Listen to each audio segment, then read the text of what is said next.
All right, let's see if people are yet. Looks like there's a few in. We've got Doug, Haley, Liz, and P. Hello all. Thanks for joining. We're right on 6 o'clock. Might just give a few people a few more minutes just to get in. We have got a few more people who have registered. Just to check out the technology. I have a few problems every now and again with that, but if you can probably just give us a hands up, whether it's in I think that there's a chat function that you can see where you can just say hello, put your hand up. Doug, yeah, looks like you've got your hand up. Andrea's joined.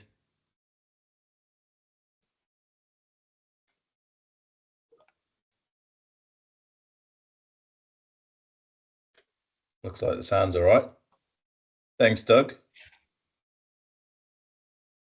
A few more coming in.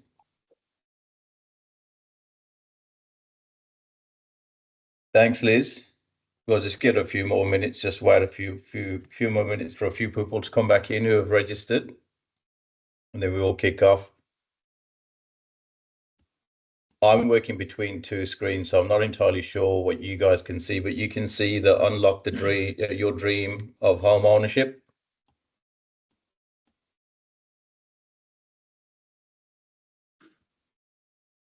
Perfect.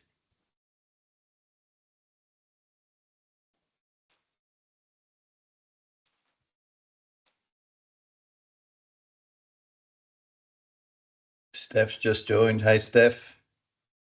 Welcome.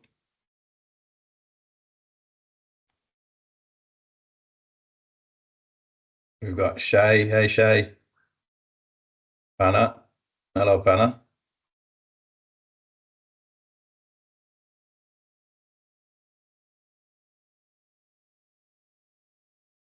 All your mics have been muted. I think that's just more of a webinar setting, but there is a Q&A where if you want to send your questions privately through to us, you can, or we've just got that chat function, which will just appear. And I think we're all kind of monitoring that as well.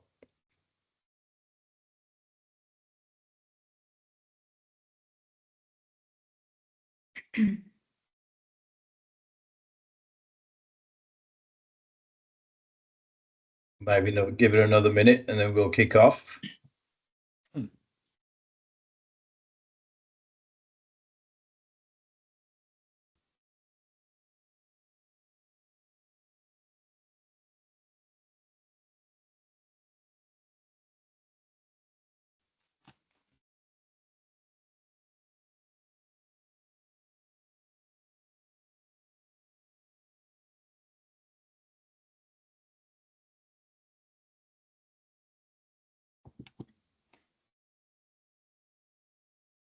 What do you think, guys? Should we just give it a go and then start? And then we've got it recorded as well anyway. And then we can send the recording out to anyone who dials in a little bit late. Hopefully they haven't had any technical issues like we did the other day. Yeah, let's get it started. Yeah, there we go. Yeah, we've got a couple more. All right, cool.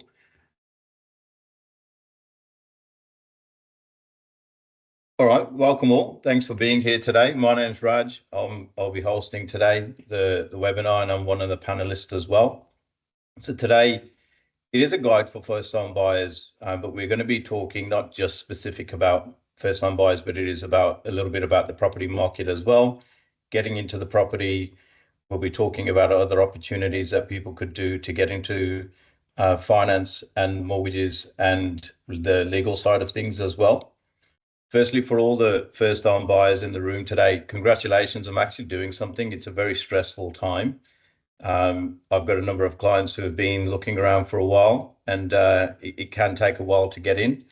There's a lot of noise on the internet.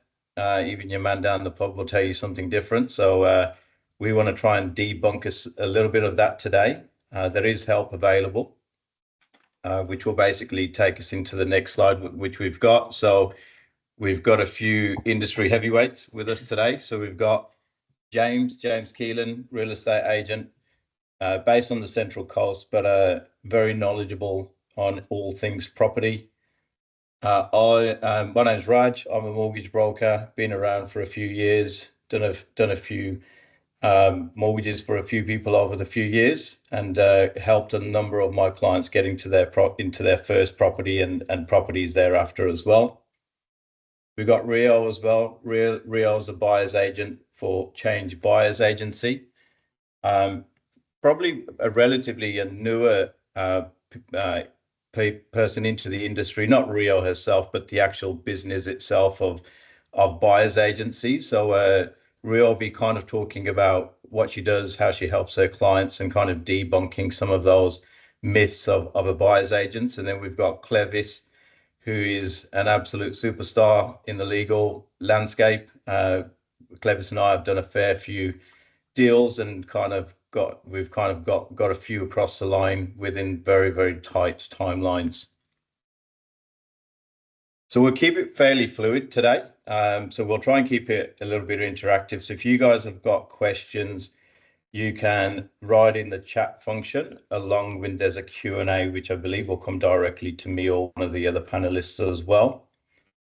So James will start off giving you a kind of a download on the property market, what's happening, what vendors are looking at, along with just the flow of once you found a property, what that looks like, what real estates look for when somebody's making an offer on a property, and what vendors wanting as well. A bit of play on words for all the Jerry Maguire fans. So show me the money. I've actually had that a couple of times. People have said to me over the phone when they're looking for properties. So probably a bit of a dad joke from me. But yeah, I'll be giving you a kind of download of the home loan landscape. Obviously, we know one of the biggest news is interest rates. So we'll be talking about that and how we can kind of help you with those interest rates and get you into your first property still. Rio will give her a bit of introduction to herself, how she helps her clients as well. And then we've got Clevis, which again, a bit of a play on words. Mind the gap, if you've ever caught the London Tube, you know you certainly don't want to be falling within that gap.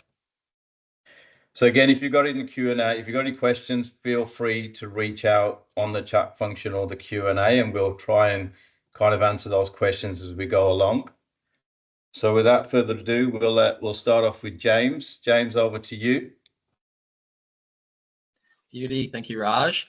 Yeah, hi all. Obviously, quick introduction. I've been in the real estate industry for 9 years now, but yeah, thought we'd have a quick chat with everyone, specifically if there is any first home buyers, and obviously what us as agents are seeing in the market at the moment, and just a couple of steps, obviously, to what you guys want to be doing before you start making some offers.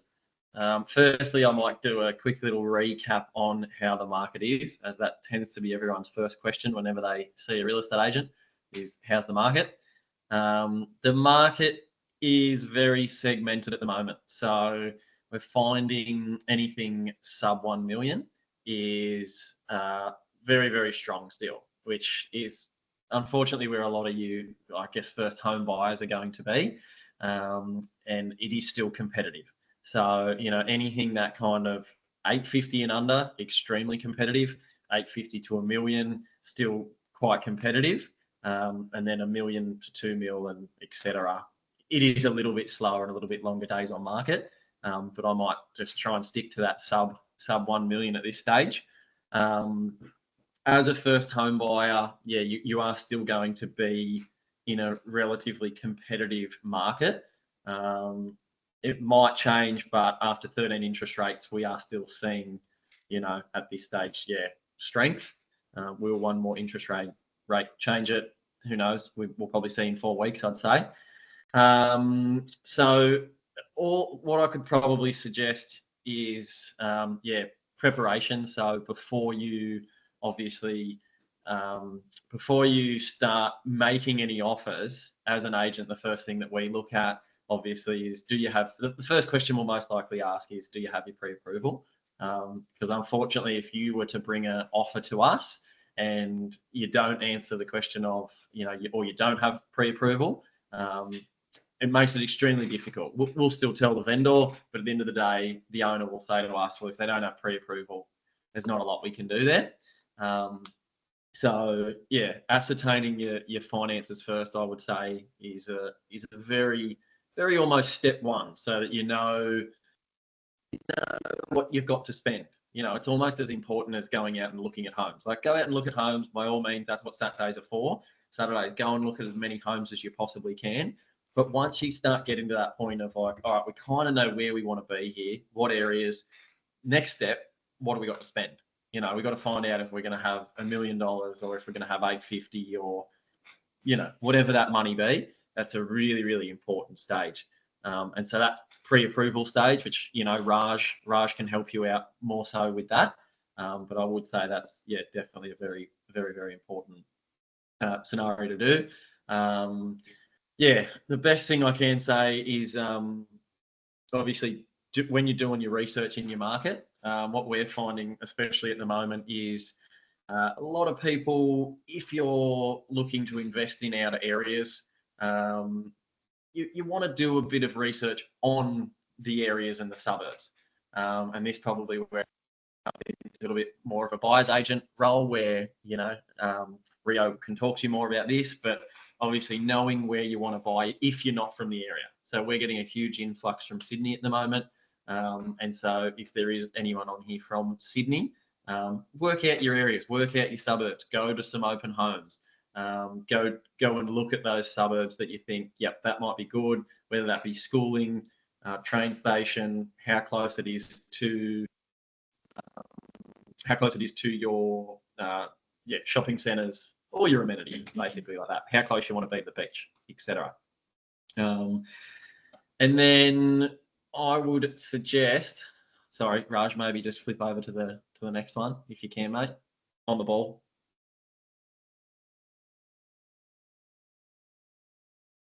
Yeah, so we've kind of, I suppose, gone forward a little bit, but once you have your finances and everything in place, so yeah, step one, I would almost suggest get out, start looking at. Once you kind of figure out that you're at that stage of, all right, we kind of know where we want to be roughly, or you're like, yeah, we're starting to see some homes that we like here. Get your broker. You need to get that pre-approval in place. Pre-approval lasts for 3 months. I'm sure Raj will explain that. And that pretty much gives you can go hell for leather and go and find yourself a house. Then once you find a house that you like, you can put in an offer, and obviously in that time frame, it almost kind of all happens at the same time. You will get a contract, so you'll ask the agent for a contract of sale, and that contract of sale is something that your conveyancer will actually look at and actually go over and see if there's any red flags in there. It'll have things like title search, sewer, special conditions, inclusions, all of those things. They can look pretty scary the first time you look at them, so don't stress yourself out too much. They are actually quite simple, but I would suggest having a conveyancer solicitor on your team, that when you contract and you need them to have a look at it, send it off to your conveyancer solicitor. That's a really important step in this. So it's almost like you're setting yourself up with a team, and you can kind of see why we've got who we have on here today, obviously, because everyone's got their place in this puzzle. And it really is a very, very streamlined process when you kind of dot the I's and cross the T's. I'll cover on making an offer, because I think this can be a bit of a stressful time for a first home buyer, and I fully get it. I've been there. I bought my first house before I was in real estate, so I had no idea, and I mean absolutely no idea. I'm pretty sure I had, I don't know, I think it was my boss pretty much telling me, my old boss telling me how to make an offer and what I should do. And look, everyone's got 2 cents when it comes to real estate, that's for sure. But I suppose the best thing I can do is, if you do have interest on the home, let the agent know. Let them know that you do have interest on it.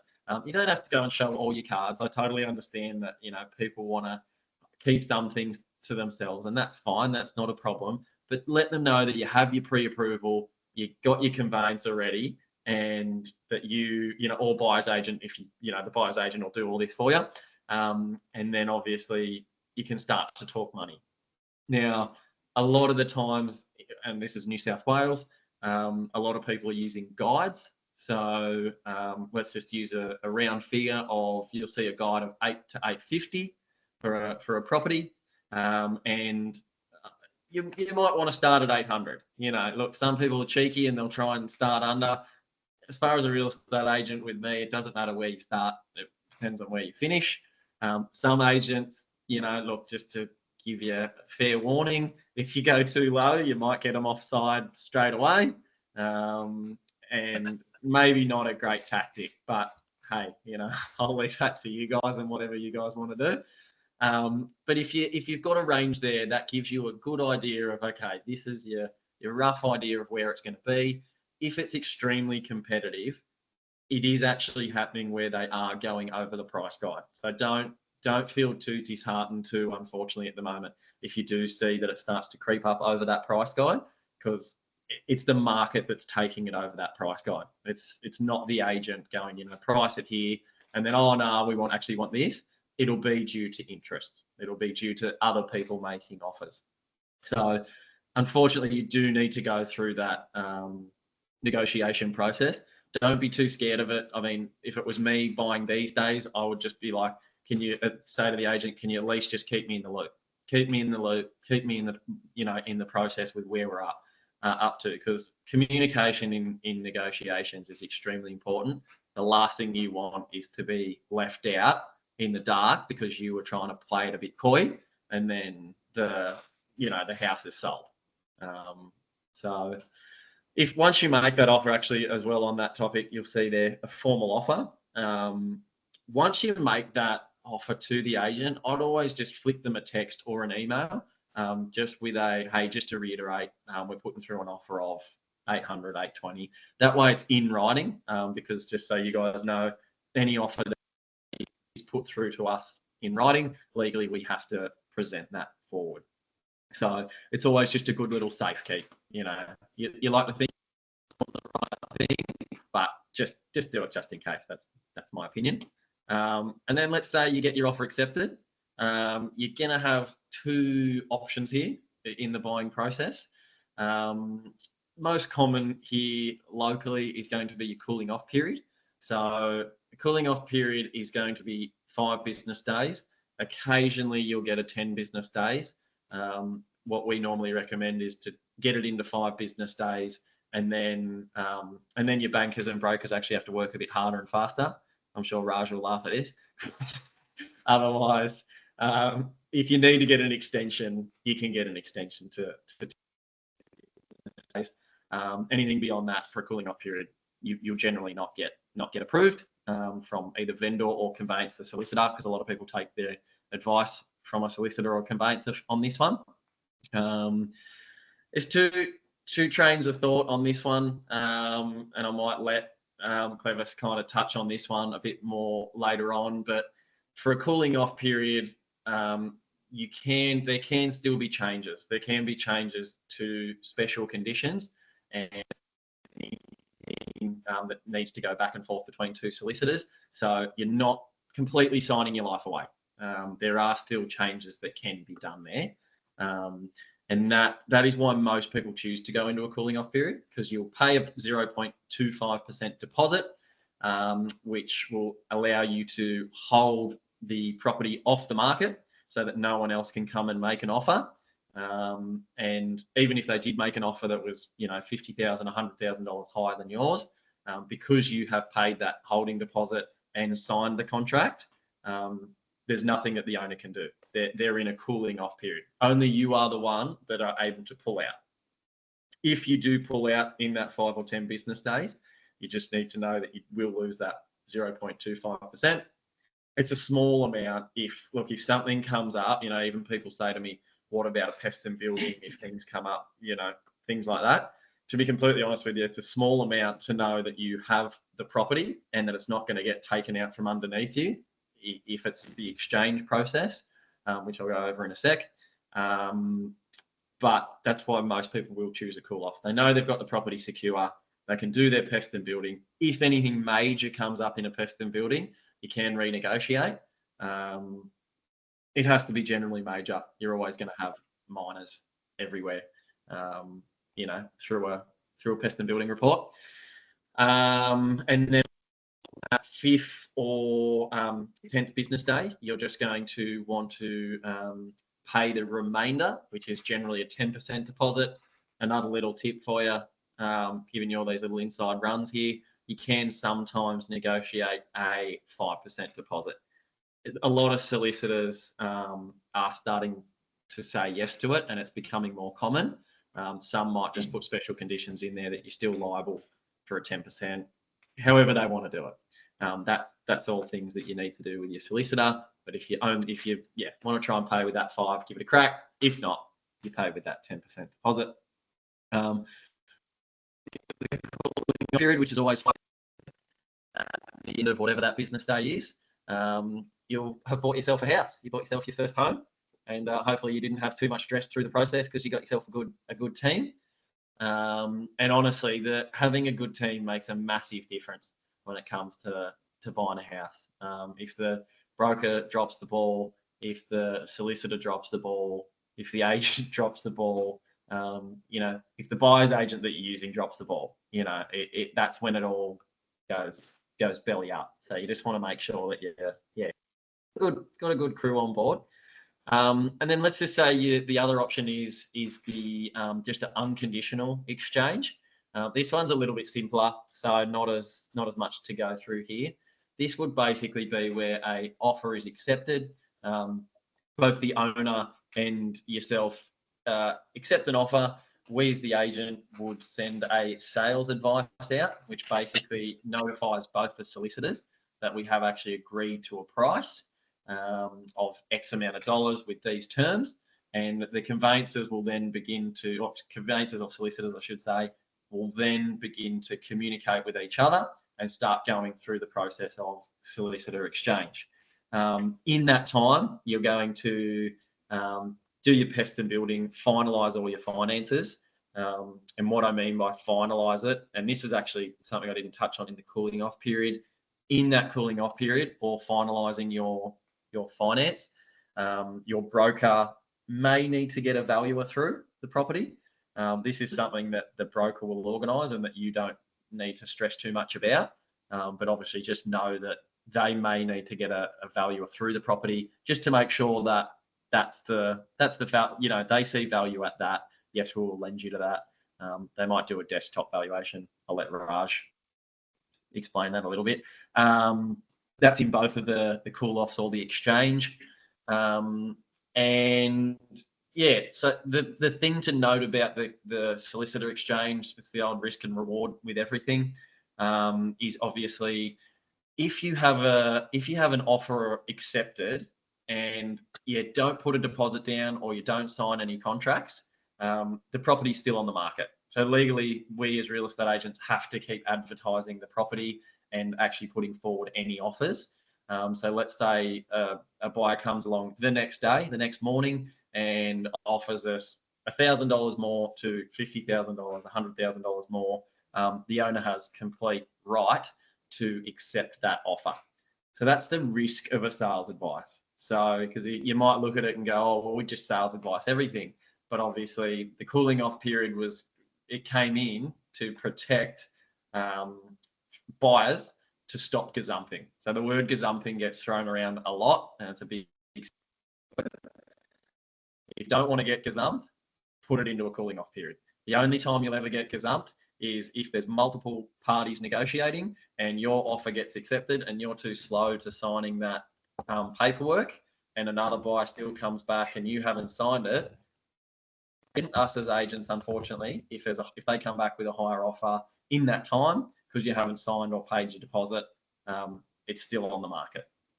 So there's a couple little shortfalls there, but you've just got to hopefully you're on here listening so you can actually understand that, because some people don't have the knowledge of even that cooling off period. If you don't sign it and you're like, oh, I've just paid the 0.25, it's all good, doesn't mean anything until you pay the deposit end sign and the vendor signs, and it's exchanged. So it's one exchange, and then you're good. You can take a bit of a breath.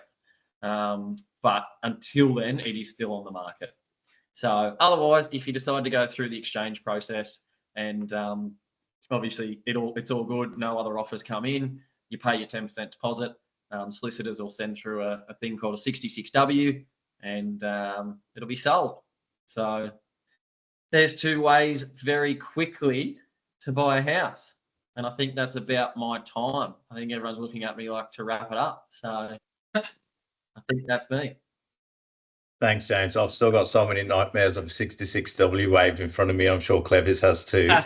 Oh, the old 66W race. They're Yeah, always that's fun. it. First one in with that. So you may have covered this off already, but what's your biggest tip to a first homeowner trying to get in the property market? And the amount of times we've done all the due diligence with our clients, we've got them pre-approved, they're out there looking at property and then just getting disheartened by making offers. It's nowhere near what it gets sold for. Obviously, it's disheartening for a lot of first time buyers trying to do this, and we catch up with our clients and just say, look, don't worry, you just keep going. But is there any tip that you've got for first time buyers just to persevere? Do you know what? It is really hard, and I see it a lot, unfortunately, being on the front face. But it is actually perseverance. Like, there are some good buyers out there, and I'm actually going to say, like, don't be afraid as a first home buyer to take on a house that needs some work. Like, even if a pest and building comes back and there's issues with it, as long as you're getting it for the right price, try not to be too concerned. Like, it's just only because this is personal experience. Like, the first house I bought was an absolute shocker. Like, I ended up getting, I ripped a wall out and found that it was paper thin and I didn't know about it. So, but it was the best thing I ever did, buying that house, renovating it. So try not to, it's one of those things. If it's in an area, that you want, and the home's like, oh, we could do this, we could do that. They're all things that you can do. It's the old, I'm going to sound like the oldest real estate agent ever here now, but it's location. You can change the house. Like, if the house isn't, as a first home buyer, fancy or what you want, try not to stress too much about it. But to answer your question, Raj, I suppose you got to keep at it. Like, when the market goes through waves and troughs and peaks, and there might be more homes on the market in May, there might be less in June, and there's no one. I know everyone always goes on about winter, summer, this, that, and the other. Forget about that. That's those days are gone. Basically, some months are going to have more, and you as a first home buyer, if you're not finding the right house, stick with it. Be on realestate.com. Get on agents' databases. It's almost befriending. I know who would want to befriend a real estate agent, but it is almost befriending a real estate agent so that they can help you. And then if you're really struggling, in all honesty, and if you're time poor, then you go and you search for a buyer's agent. Now, buyer's agents in real estate have actually become a really big thing in the past couple of years. And I've done quite a few transactions with buyer's agents, and Rio's done quite a few with Property Central, our business. And they will take all this legwork out for you. So that would be my two tips. Either keep at it or get yourself a buyer's agent. I don't know. Yeah, look, I couldn't agree more, especially the whole befriending the agent bit is something I always tell my clients. Just make sure you befriend them, and remember, you want to be remembered by them. So if that property that you've got that may not kind of fall in within your budget, they may have something else that does. And yeah, I completely agree about your first property will be a stepping stone in most instances. I've got a few questions coming in, which is great. So thanks, guys. Keep them, bringing them in, and I'll kind of either keep them for the end, or if it's specific to someone, I'll bring one up. So one of your quick one for you, James. If you don't pay that 0.25, and someone else, will you still take or is it still legal to take the other offer? So you make an offer, you haven't paid the 0.25%, the property's still on the market, yeah? Yeah. So if you don't, are you saying you're going into a cooling off period, but you haven't paid the deposit? Yeah. Yeah. So it has to all be simultaneous, basically. So it's not exchangeable until we're holding a 0.25% deposit in our trust account. Yeah. So you've got to pay that 0.25, sign that contract, and then obviously we've got to get the vendor's signed contract so that us as a licensee can exchange it. If you just go and sign the contract without that 0.25, It's neither here nor there. I think the question was, James, if you pay the 0.25 and then you don't sign the contract, what happens to your 0.25%? Oh, sorry. Okay, you get and they exchange with someone else. Yeah, you get your 0.25 back. So yeah. Sorry, I did get that wrong. Yeah. Yeah, you'll just get your 0.25 back. Yep. Yeah, awesome. There's another one about buyer's agents. I'll probably leave that for real when she's on. Thanks for that, James.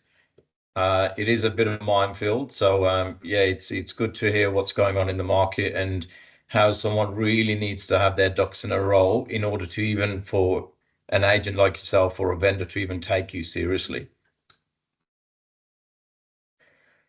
Good stuff. All right. Oh, sorry. Yeah, we've answered a couple of them there. All right, moving on to me. So mortgage brokers, I've certainly got a few clients in here in the room today. So you all know what a mortgage broker does. But for those in the room who don't, so we firstly work for you and not the banks, and that's always a good start. We're on your side, and we want to make sure that we fulfill your dreams and make sure that you don't get yourself into a world of pain.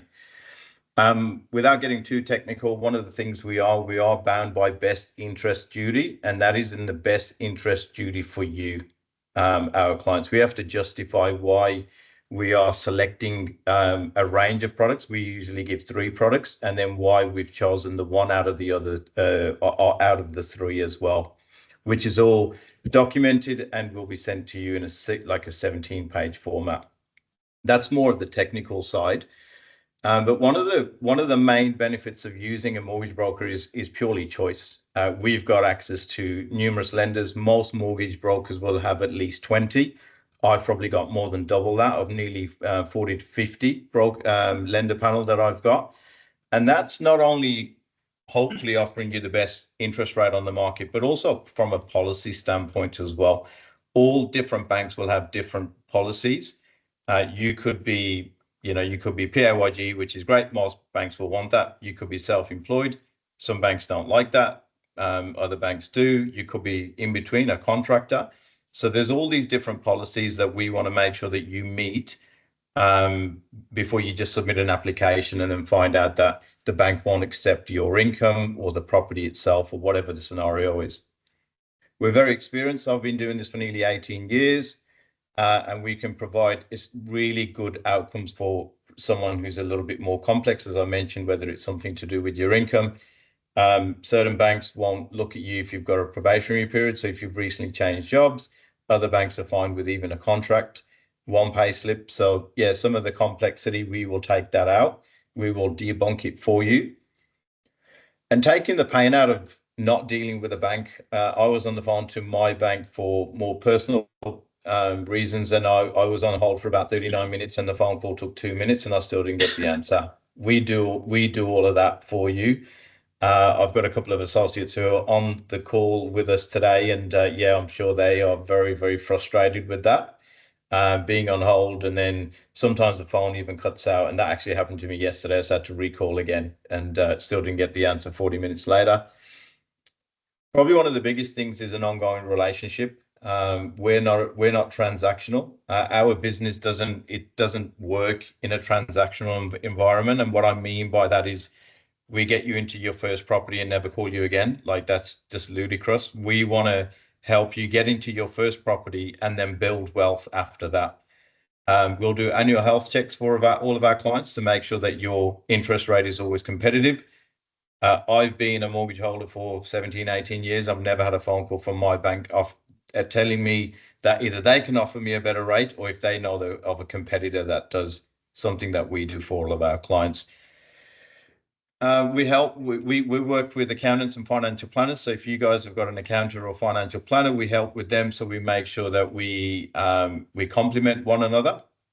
And then other trusted professionals, such as your real estate, your buyers agents, and your legal team as well, just to make sure, as James said, you want to have this transaction as smooth as possible. So you need to have the right team on your side. We certainly see that a lot of our clients and just the general Australian community is seeing the benefit of using a mortgage broker now, where I think we're doing 74% of all mortgages written in Australia.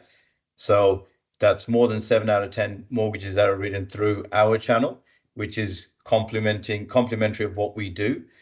And on the back of that, our service generally is complimentary. We generally don't charge a fee. And if we were to, it'd be something very complex there in order for us to do so, and we would always quote that up front.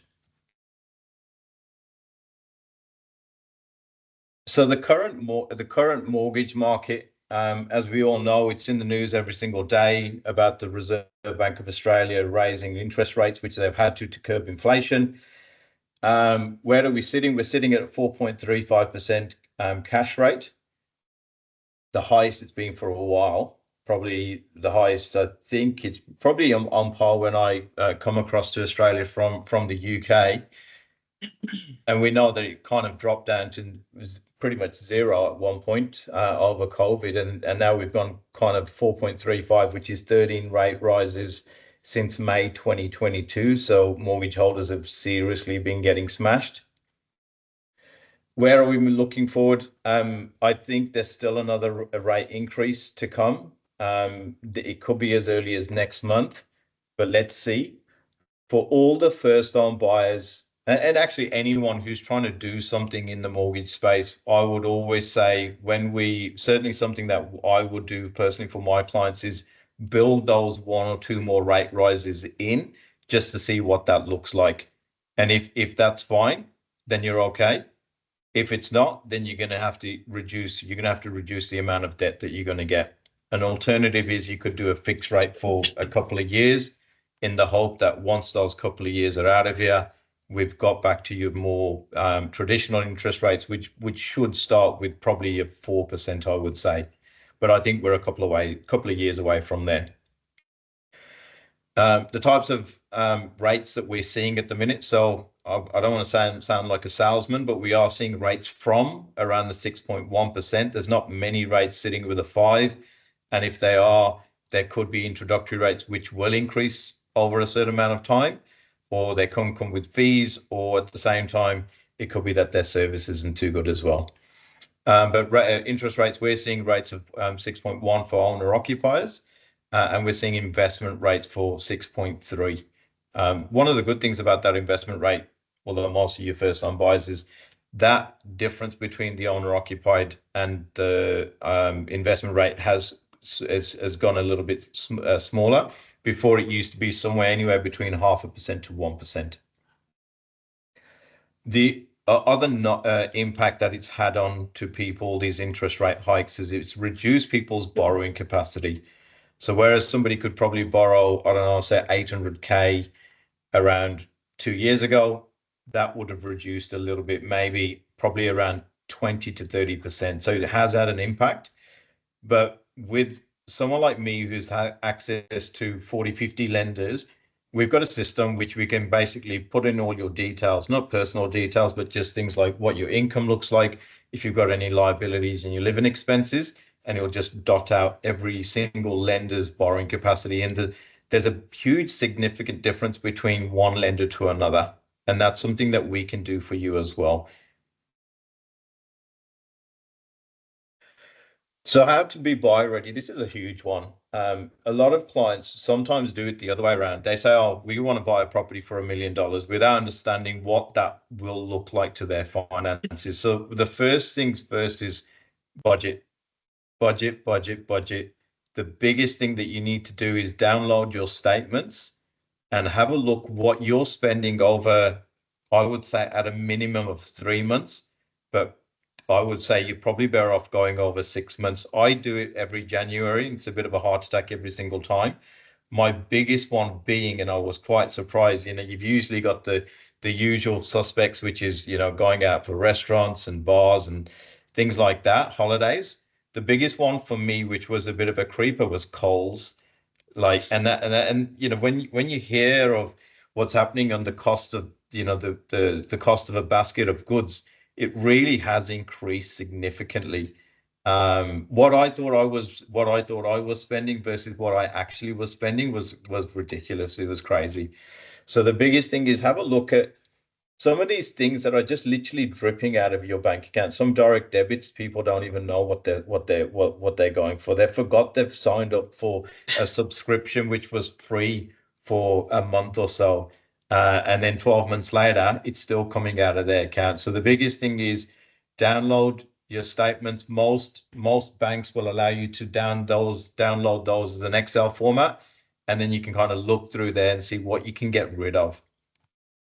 Once you've established what that looks like and what's a sustainable budget as well, look, you still want to go on holidays, you still want to go for occasional nice meal and go to the pub on a Friday with a friend.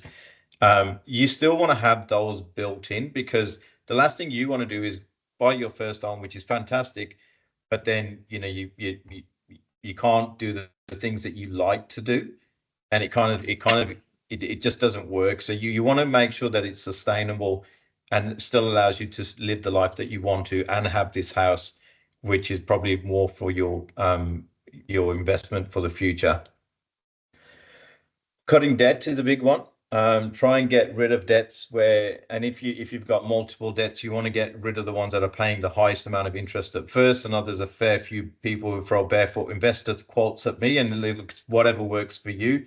From a financial term, for me, is about what's costing you more first. So get rid of those first and then kind of knock them out.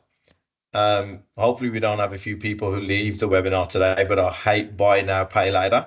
For me, it's like, well, if you don't think you can pay for it now, what makes you think you can pay for it once you've accumulated all these debts? Banks don't like a lot of these inquiries on your credit report as well. Every time you apply for credit, it leaves a footprint on your credit report. And the more of those you have, which it also reduces your credit score. So be careful about those as well. I do see a lot of people chopping and changing credit cards providers to get the points, and that makes financial sense. But remember, it does have an impact to your credit score as well. So just be mindful that you're not constantly chopping and changing credit cards for the points. So savings wise, what is it you need? So look, as a minimum, you will need 5%. I do hear it on the news a lot of times. Oh, it takes someone 20 years to save to buy property in Sydney. Well, they're working on a 20% deposit, and they're probably working on the average property price in Sydney, which is probably close to $2 million.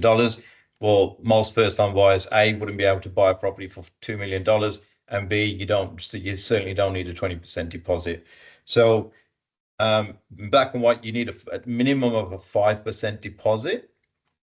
Now, a lot of people do mention the 20% rule, and that's because when you have a deposit of less than 20%, it does mean you're going to have to pay mortgage insurance.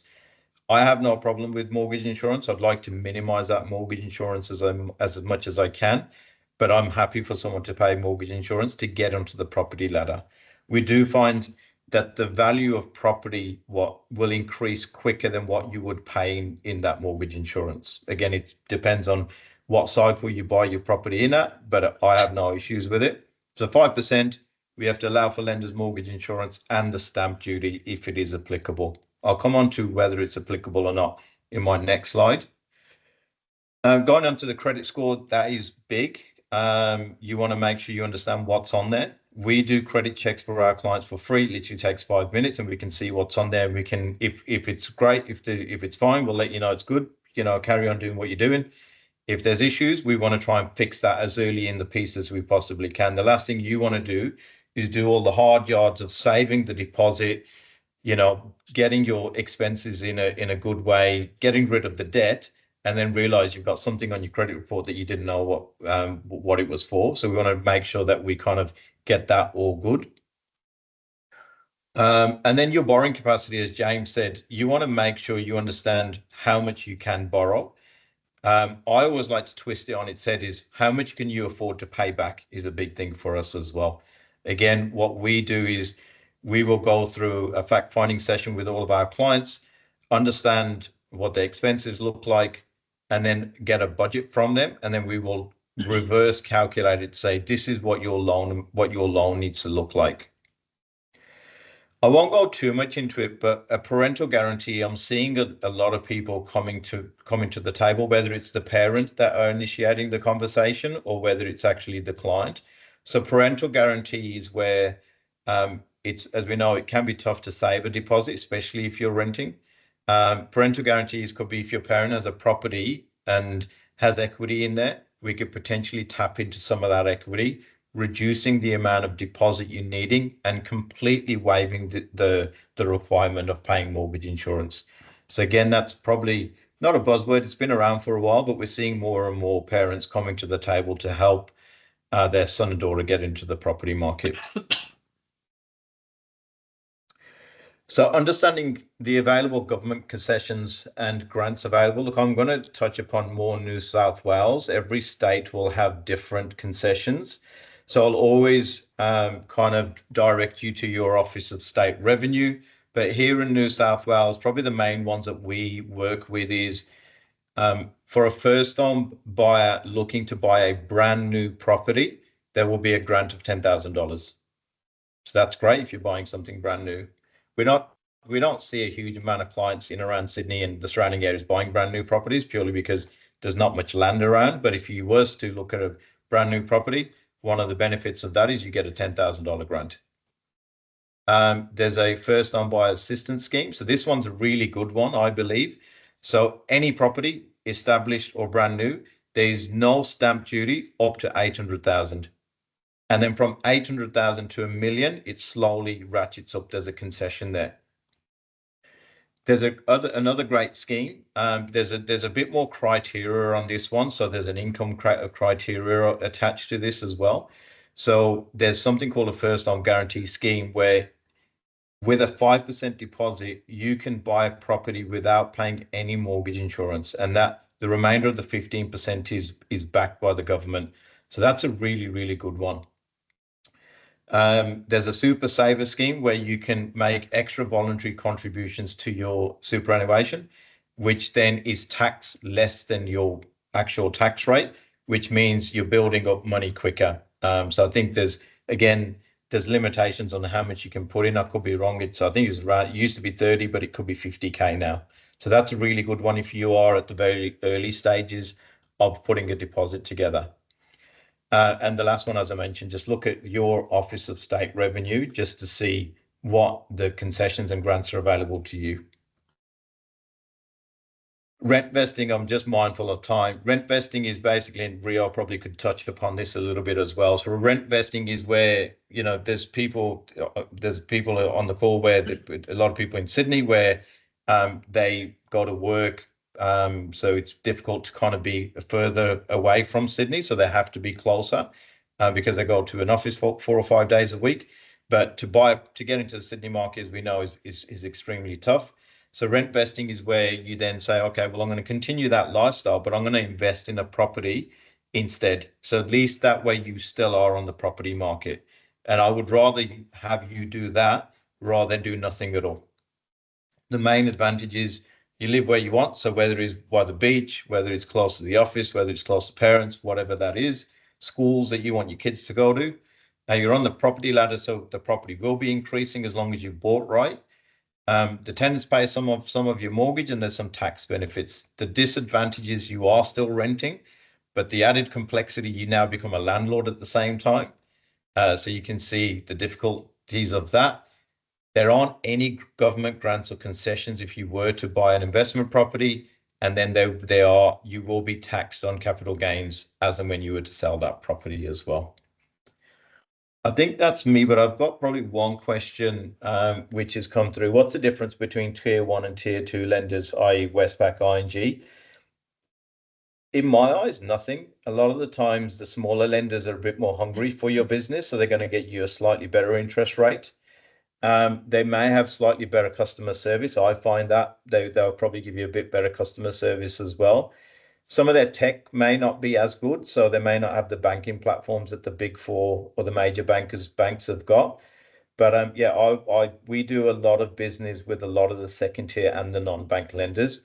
Our job as mortgage providers is to provide you with the options. You actually make a call on which way you want to go. Hopefully that's answered your question. And yeah, thanks for listening. If you've got any further questions, just carry on putting in the Q&A and I'll pass you on to Ria. Thanks, Raj.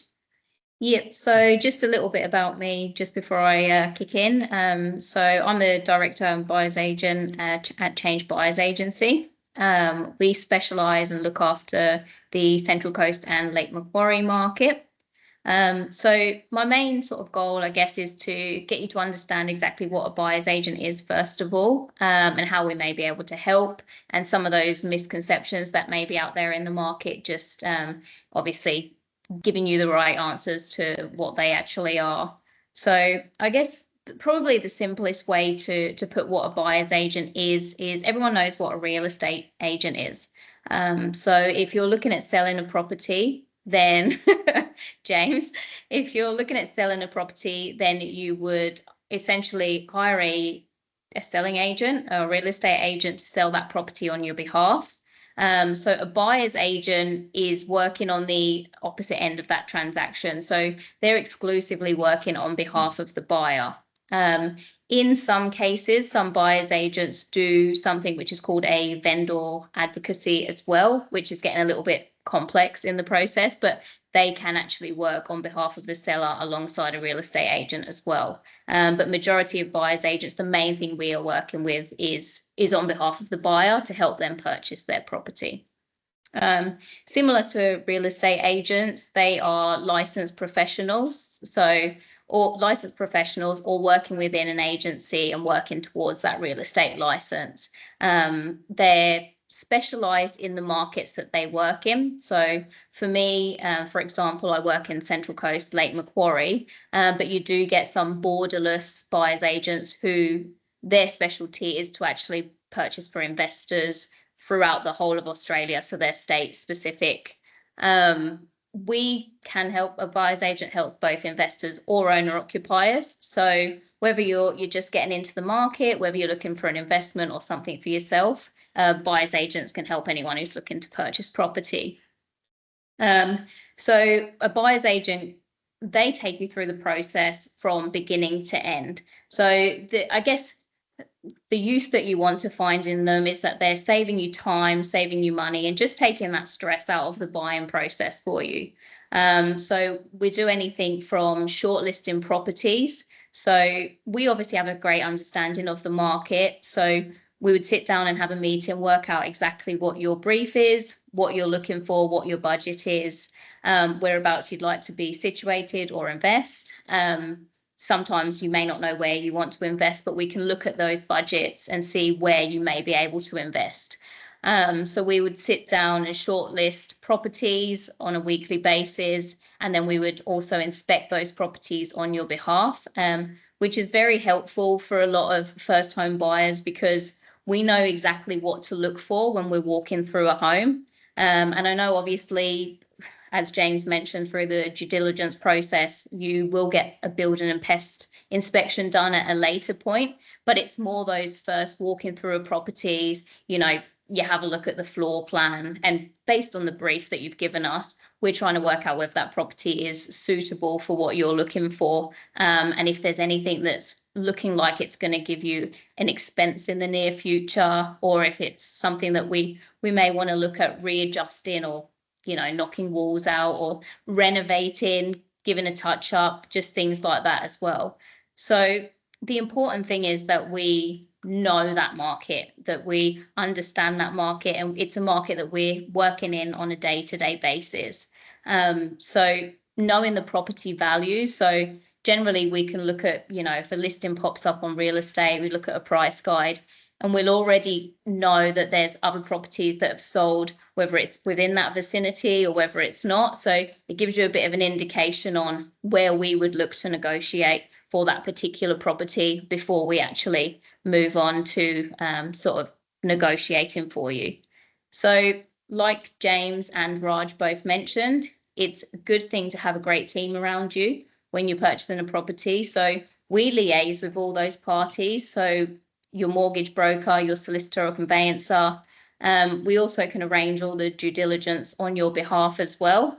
So it just makes everything a very streamlined process, so that you will be involved the whole time, but it kind of takes the stress out of your hands and you know that it's being taken care of, but you're still having a part to play and, you know, making decisions throughout the process.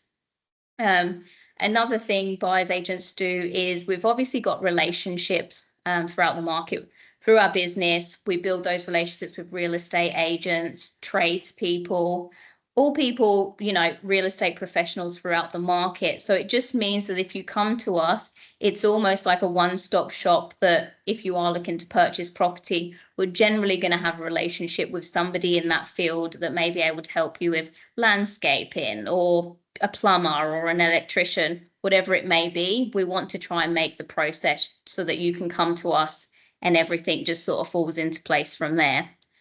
So just touching on that, just in regards to relationships with real estate agents, similar to what James mentioned as well, is it gives us an additional access to, you know, properties which may not be on the market as well. And if you've built really good relationships with real estate agents, there's opportunities where we can speak to those agents about your brief, and there may be a listing that they haven't got on the market yet, but they know that someone's looking to sell in the next couple of months, and we can try and also transact on those deals. So just a couple of misconceptions that I always hear around the marketplace is there is a misconception that it's only people that, you know, are buying multi-million-dollar properties and have lots and lots of money that should use a buyer's agent. Now, I really want to stress that it's just as important, if not more important, for someone who may be a first home buyer and in that sort of sub 1 million price point, that it's just as important for us to help those people in finding a property as well. As James mentioned, it is a very competitive market in that price point. So regardless of, you know, whether it's just sub 1 million or just over 1 million, pretty much I work with, you know, buyers that I'd say up to the 1.1 point, where it's a very competitive market, depending on the suburbs as well. And it's just as important, if not more important, because your budget is that little bit tighter as well. So we want to make sure that we're buying the right property at the right price, and we're trying to negotiate the best possible price for that property for you, as well as obviously making sure that there's not something else that's going to come up at a later point that's going to cost you more money as well. And then obviously being in the field and in the market and having those relationships, when it comes to that competitive market, we've sort of got a step up in the way that we know how to negotiate and work in the property realm itself. So I guess another misconception is that buyer's agents work for the seller and we're just, you know, working alongside real estate agents and trying to get buyers up and we're all working as one team, which is, you know, we're not going to war with each other, but the buyer's agent does work exclusively on behalf of the buyer and the real estate agent works for the seller. And we just negotiate to get to a point that both parties are happy. So again, a common misconception is, and there's definitely people that are well educated out in that field, there's no doubt about it, but is that you have this, I guess, the same access to properties or have the same knowledge across the field. And I think that's a common misconception just based on the fact that this is what we do on a day-to-day basis. You know, if you went to court, you'd hire a lawyer to represent you because that's what they do or specialize in. You know, some people might try and fix their car, but if your car's broken, you hire a mechanic to fix it because they know what they're doing and that's their job. That's what they specialize in. I guess the final point, I'll just, sorry, I'm just watching the time. Final point is that you hand over all the decision making. So this is not true at all. You're completely as involved as you want to be throughout the whole process. It's more of us holding your hand, walking you through, educating you, and just making sure that all the decisions that we're making are going to be beneficial for you and just help you sort of make sure that you've purchased a good deal essentially, and there's nothing that's going to come back to bite you. Perfect. And I think just touching on Jess's question, just while I'm on. So look, Jess, in a nutshell, it really does vary price wise. But I'd say to just allow, probably, because some buyers agents will charge a percentage of the property price, some will have a flat fee. And it's different services. So some will do a full buy and service property negotiation or just auction bidding only. But I'd say to keep in mind on an average of maybe around the 10 to 15,000, just depending what price brackets you're in. Some will be less, some will be more, but keep somewhere in that vicinity and you should be able to, I guess, figure out the figure according to that. But yeah, every buyer's agency will be completely different. Hey, Ria, thanks for that. We've got another one. What tips do you have for research areas prime for investment? Pros and cons looking at investments in different states. So obviously you're based mainly on kind of Central Coast and Lake Macquarie, but what about, is there any tips you've got looking interstate? Yeah, so I would say to get yourself, well, there's two answers to this. I would say there is a couple of programs that I would recommend that you use, and they put all the analytics together. And there's sort of sections where they'll let you know the infrastructure that's going in, the local schools, vacancy rates, what the rental yields are in those areas. Those kind of programs are what you want to sort of, whilst you're looking, have a membership potentially with those platforms. Or second to that, there is a lot of borderless buyers agents, or there's buyers agents in those areas. And if you really are sort of stuck on where to invest and you know that you're ready to do it, it may be worth just reaching out and seeing what their costs are locally as well. Perfect. All right. Again, just mindful of times. Thanks so much for that, Rio. We'll jump straight over to Clevis, and we've got one or two questions, so just keep them coming in, guys. I know we're running a little bit over time. I was worried the webinar was terminating and Clevis would have been sitting there, but I'm glad we're not, and we keep going.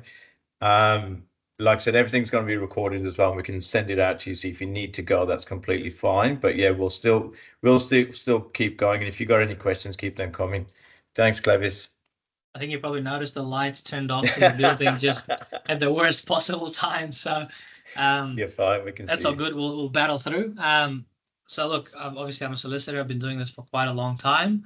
I'll just get straight into it. Obviously mindful of time as well. So first point, or the most common question that people ask, is what is the difference between a lawyer and a conveyancer? So I suppose there's a couple of things there. The first thing is the cost side, right? So a lawyer is never going to be comparable to a solicitor. So if your budget is that tight that you are stressing over a couple of $100, then a conveyancer is probably better for you. Conveyancer will typically charge anywhere from $1,200 to $1,500. You do get some more expensive ones, especially if they're in the city. A lawyer will probably be closer to $1,600 and up. And it depends on the complexity of the transaction too. Like some of them can go all the way up to $5,000 if you're stuck in a dispute with a vendor. Hopefully as a first home buyer, that's not your experience, but it can happen depending on how difficult the other side is, and obviously who they're being advised by. The second thing is the scope. So the conveyancer's job is literally to help you take the property from the vendor to yourself and put the title through. If things get complicated or there's a dispute, they probably wouldn't be able to advise you from the legal side, or the legislation, they wouldn't be able to interpret it because they're not legally qualified. And the other thing as well is specialization. So solicitors are a lot more specialized in terms of the areas that they practice in. if there are, for example, leases or other contractual arrangements that are part of your purchase, then a conveyancer probably wouldn't be able to advise on that. The second question, or the most relevant point, is, I suppose, where are you buying? So there's massive differences between different states. If you're looking at buying properties in different states, there's different requirements, even in terms of the conveyancing process. So from exchange all the way to settlement, there's so many different nuances in the state that you're buying. Raj and I have obviously done quite a few different states now. We've done WA, Victoria, across the board. Our office practices across the different states as well. I'm pretty familiar with different types of legislation and conveyances in the other states. The cooling off periods, for example, is one of the most important ones because it's measured differently. And for example, in New South Wales, you've got a 5 business day cooling off period. In Queensland, it's the same. However, in Queensland, it includes the day that you exchange, whereas in New South Wales, the cooling off period starts from the next business day after you exchange. So some people are not aware of that. And then in Victoria, for example, I think the amount that you forfeit if you were to pull out during that period is 0.2%, New South Wales 0.25%, same with Queensland. What type of documents should I obtain? So as a very basic minimum, you should be getting a strata report if you're looking at buying a unit, and you should be getting a building and pest report if you're buying a house. Whether you can rely on those 2 documents from what the vendor gives you, my advice is usually with the strata reports, it's just an inspection of the strata or the owner's corporation's records. So it's completely fine to rely on the vendors or the agents. When a real estate agent provides you a strata report, it's completely fine to rely on that, because what happens is they might go through some service where I know there's a few different, like before you bid, or a few different services whereby the vendor just pays, or they've got this arrangement where you only pay the full amount of the strata report if you're successful, but there's different arrangements around that. With the building and pest report, though, you should probably be a little bit more careful, because some vendors can get a bit tricky. They might know a guy who provides a building and pest report that's a lot friendlier. So I always recommend with house purchases that you always do your own building and pest report. Special conditions. So if you don't mind going to the next slide, Raj. So with the special conditions, there's a few different ones. So the most common one that you'll see in New South Wales is clauses called as is, where is. So what that means is you should be doing all your investigations before you sign the contract, because they're saying there's no representations of any kind. You're just buying the property as is. You can't come back later and say, I didn't know the tap wasn't working. I didn't know the bathroom had this issue.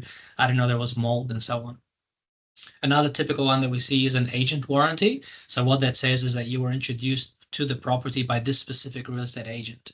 Now, it's important to be aware that the one that introduced you is in fact the one noted on the contract, because you're providing that warranty. What happens is, if it turns out that you sold the listing through another agent, technically the vendor could sue you and say, hey, I want my agent's fee refunded now, because I'm now having to pay 2 different commissions to my previous real estate agent and to my current real estate agent.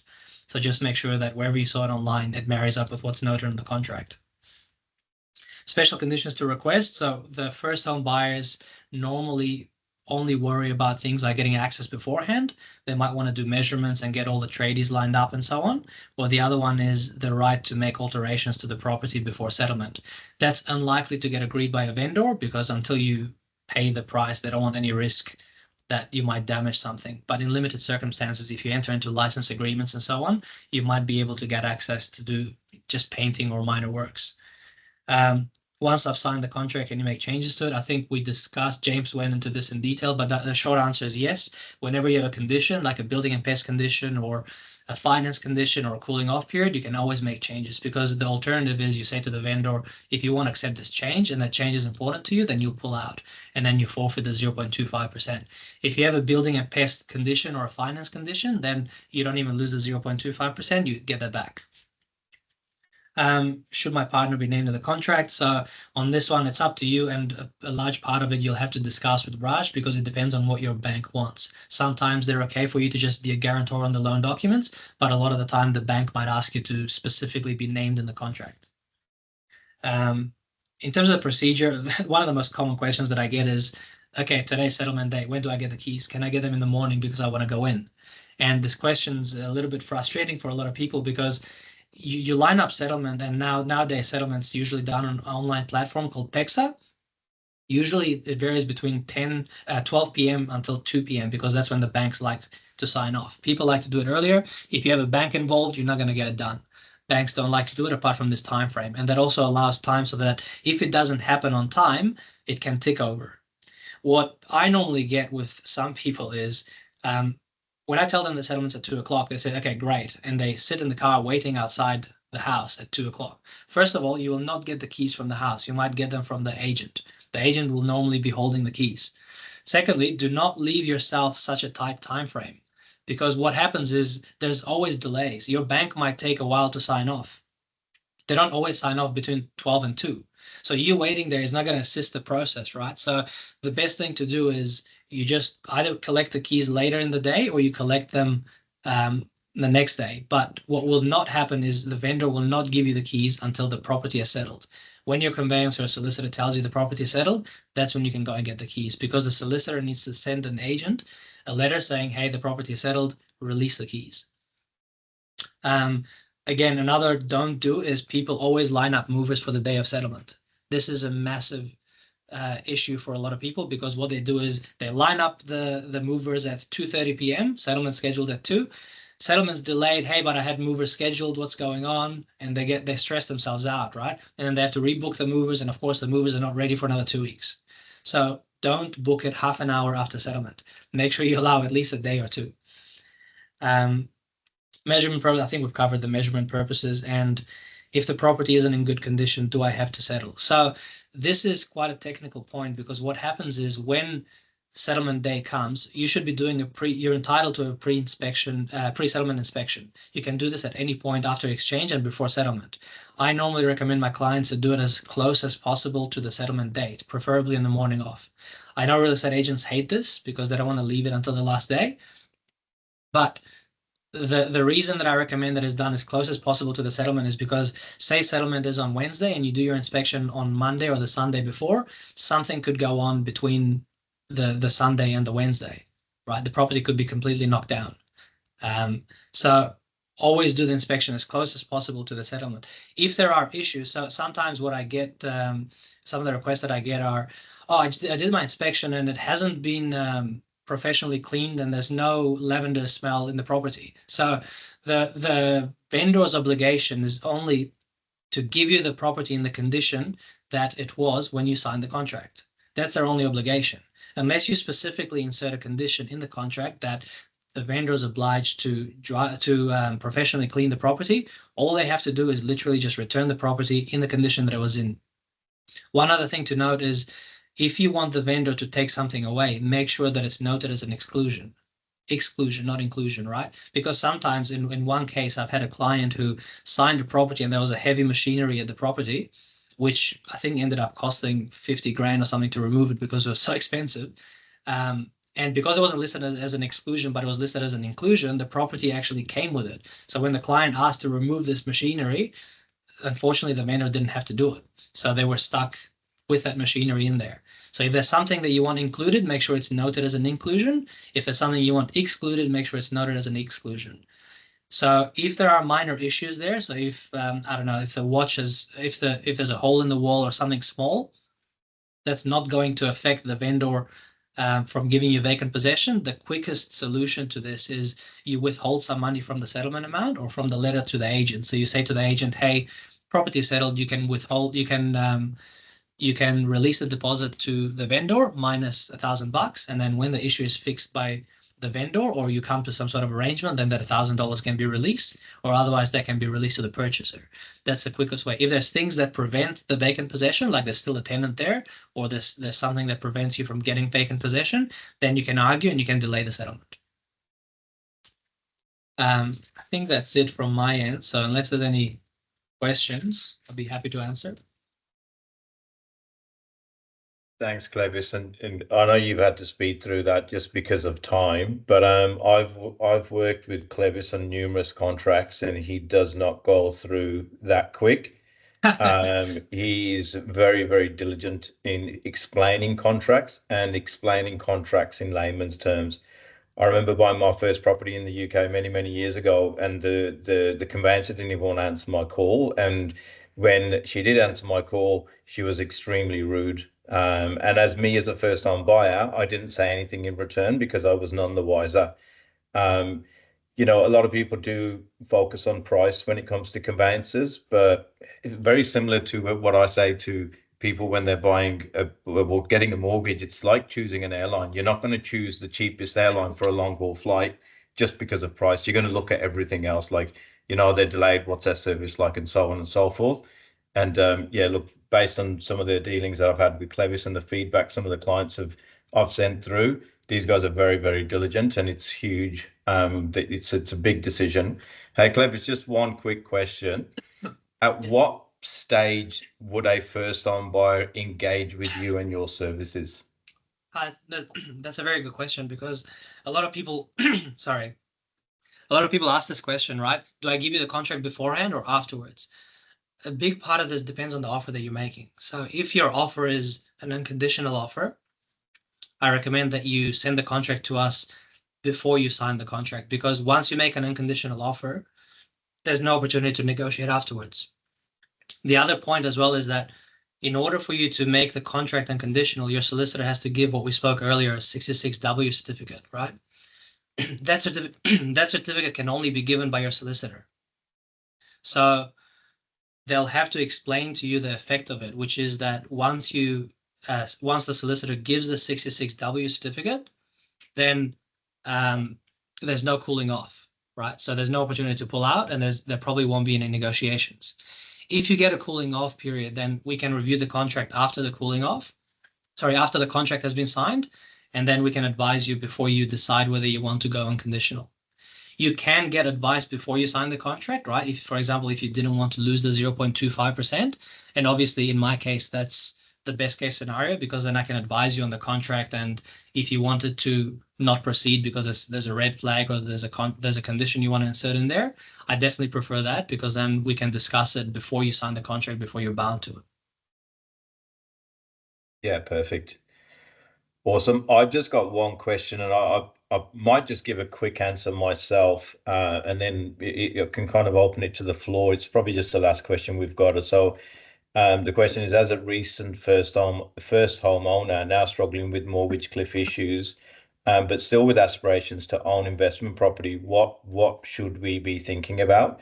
Me personally, we always want to build in a contingency when it comes to mortgage repayments when you're buying a property. So, you know, we typically would say, if you're going to buy a property, you want to have at least kind of 3 to 6 months worth of at least mortgage repayments, but just your costs as well. The same rules apply when it comes to investing, even so much more, because when you're buying an investment property, that investment property could be empty for the first 2 weeks. It could be empty for the first 2 months. It could be that the tenants moved out because there's issues with the property. So you certainly want to get your ducks in a row and have a contingency just in case, because the last thing you want to do is to then have to sell the investment property just because the cash flow is just killing you. And we are seeing, especially with all these rate rises, a lot of well, not a lot of mine. I've had at least 2 investors where they've had to offload an investment property just because of cash flow. So I think building a contingency when it comes to investing is probably the biggest key for me. And then obviously the likes of Rio can help you with, like, you know, where to buy, what to buy. You look at things like rental yield. Capital growth is obviously one of the biggest things that most people want to look at when they're buying an investment property, but it is all of the above, and just making sure you've got the right team on your side. I don't know if you guys wanted to add anything to that for that question. Oh, I think you've covered that, Raj. Covered a lot. Perfect. All right, guys. So sorry that we've gone over, but we've still got 10 people on, so that's good. That's a good sign. Really appreciate you guys being on with us today. And look, it is a very, very stressful time buying your first property, but there is help at hand. I'll just circulate all of our contact details with everyone who's been on today with us. And look, if anyone needs any information whatsoever, feel free to reach out. And yeah, we'd love to help you with your first home and ongoing thereon. Thanks, Rio. Thanks, Awesome. James. Thanks, Clevis. Thanks, guys. Thanks, guys. Thanks, Bye. everyone. See ya.